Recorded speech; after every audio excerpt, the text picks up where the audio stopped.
What makes a good research question? A research question often comes from a problem.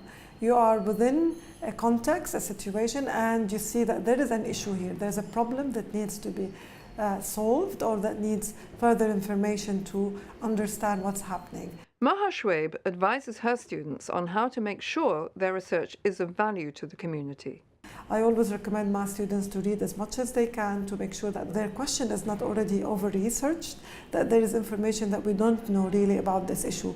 This is what makes it a useful and worth spending time on. It has to be an interesting research question for the researcher and for the community that they're researching. It has to be feasible. You can't just have a very huge question that time-wise, resource-wise, and methodologically and human resources-wise, it's unresearchable. So for instance, you might say, what are the problems of Syrian refugees in Lebanon? That's too broad, too general, and it would take ages before we can answer this. One challenge is to find a research question with the right balance, broad enough to be interesting and specific enough to be feasible. Another challenge is to make it possible for the community's voice to guide your research question. In Zaina's project at Birzeit University, a community rehabilitation program was working with families who had children with disabilities. They were not sure how to ask their research questions, so they began by listening to the young mothers in the local villages.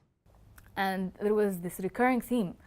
We don't only need focus on our children, we need attention too as parents, as mothers.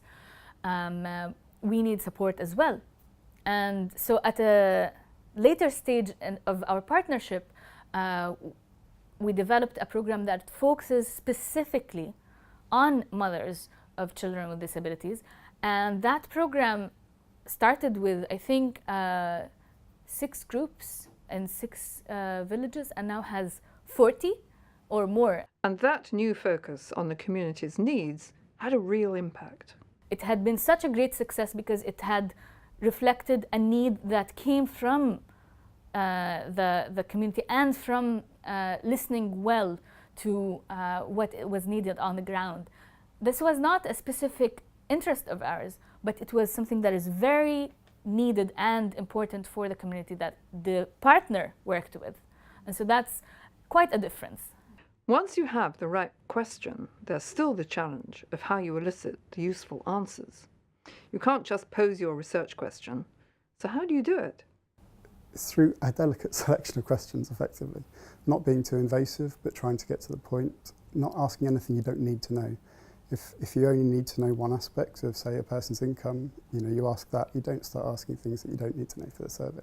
And you also have to make sure the question is not biased towards your expectations, but open to any possible answer. It's very important to make your research question objective. And because many researchers might be very biased, so they might say, what are the negative effects of segregation of Syrian refugees in afternoon shifts? You're already having a hypothesis that it's negative, and there are only negative outcomes. There might be 2 sides of the story, there might be advantages, disadvantages, etc. This is why you might want to rephrase the question into what are the effects of the afternoon shift on Syrian refugees in Lebanon. So it's a specific, yet it allows for different answers to come up. So to sum up, asking the right questions means finding the right balance between being broad enough to be interesting and specific enough to be feasible, making it possible for the community's voice to guide your research question, and phrasing your questions to get the data you need without being intrusive. Ensuring your questions are unbiased and open to